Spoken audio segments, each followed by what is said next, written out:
how did you really go from, oh shit, I'm licensed, to what do I do now? What did that look like? What was that feeling in that moment? It was rough.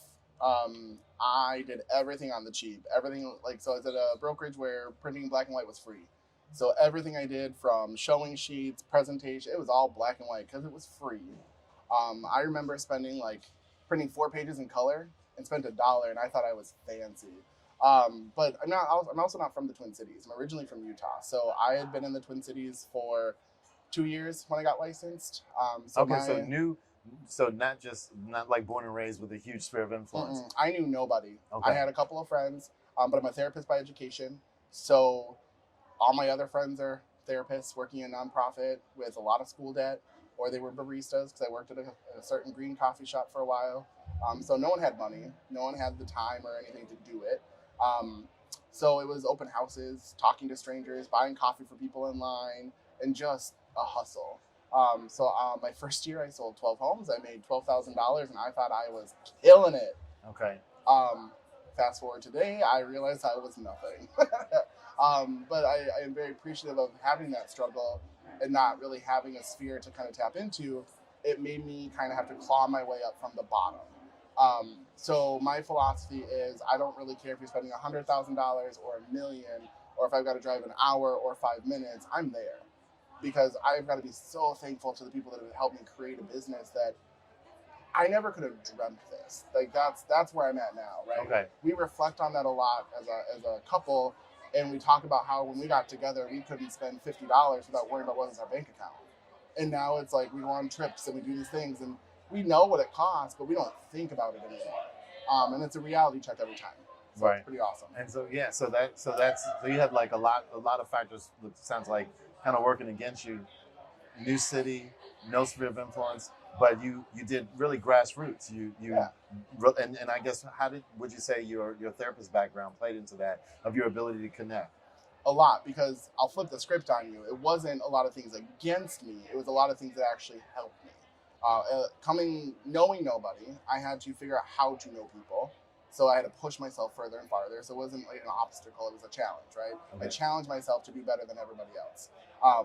Knowing too, when I did encounter, clients that weren't happy or they're irritated or just, everything that's going around in the minutia, it's not really that it's about me, and it's never about us, right? Mm-hmm. So I had the ability to separate out the transaction from the people.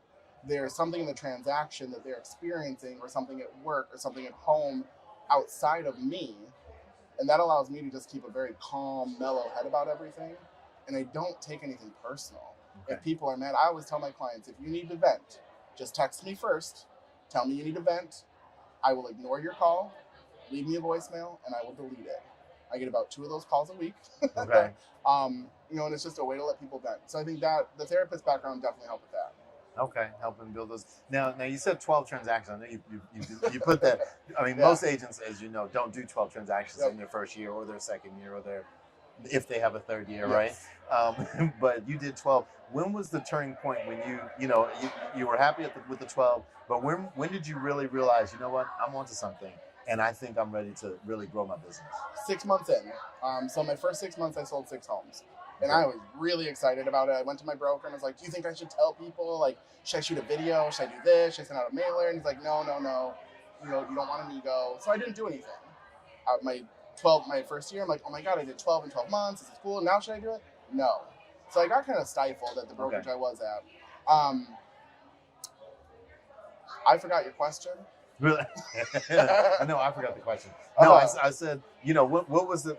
You said the turning point was like at the 6 month mark. Yeah, so I realized I was good at this, and I was really excited about it. And I was on my own for my first 2 years. I did 12 deals, 11 deals, and then I joined a team. I got recruited by the #1 team in our brokerage, so that was really cool for me. I did 24 deals after that, and then 40 deals. Okay. And then realized being on that team what I absolutely didn't like about it. And I wanted to create a different experience for not just clients, and I think that's where we all kind of focus on a lot. And I wanted to create an amazing environment and a culture of growth and acceptance with my agents. Okay. So that's where we come from, where we're responsible for your what is the word? Confidence, but we are not responsible for your success, right? So that's kind of where that started. And then coaching was the absolute game changer. Um, Similar situation as when I got into real estate. January of 18, I was at a sales edge out in Brooklyn. Okay. I sat through the lunch and learn. So I was like, cool, free lunch, why not? I got sold. I maxed out 2 credit cards, cleared out our savings account, and then had to take out a personal loan to pay all that back. Okay. And then I had to take out commission advances to cover that bill. So it was a rough, I get emotional. It was a rough first year. But that year I made over 200 grand. Okay. And it has just been gangbusters since. So the last 4 years are just a whirlwind. Right, and so, what I heard you say is that you really had to kind of go all in, and we're both, in the Tom Ferry ecosystem. You know, how do you think your life would be different had you let, I don't know, maybe we'll call it fear or uncertainty, if we had let that kind of sink in and we had just been on the, how do you think your trajectory would have been different? Oh boy, I would either be mediocre. Or more honestly, I don't think I'd be here. I think I would have went back to therapy. I would have went back to managing a coffee shop or a restaurant, and just living what I would think would be a good life without knowing what could have been.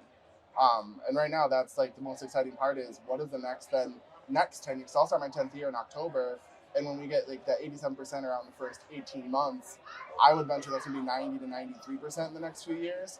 Just knowing that I'm going into my second decade of real estate is just, I didn't think I'd ever be here. It's the longest I've ever done anything. Right. So well, that's a good thing.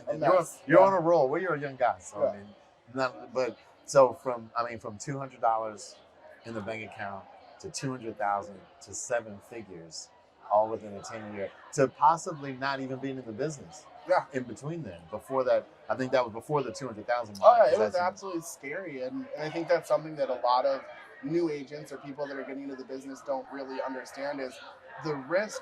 If you take it, there's so much more reward on the other side, right?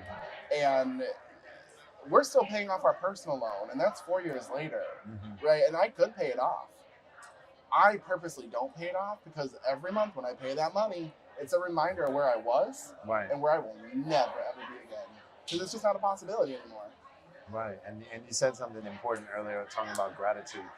You know, how has, and we've tried to practice that. Sometimes we get away from it. Yes. But how has gratitude affected your, kind of your day-to-day and your mindset, revolving your business? Absolutely. So I'm big on gratitude and big on just giving thanks because, again, no sphere, no anything.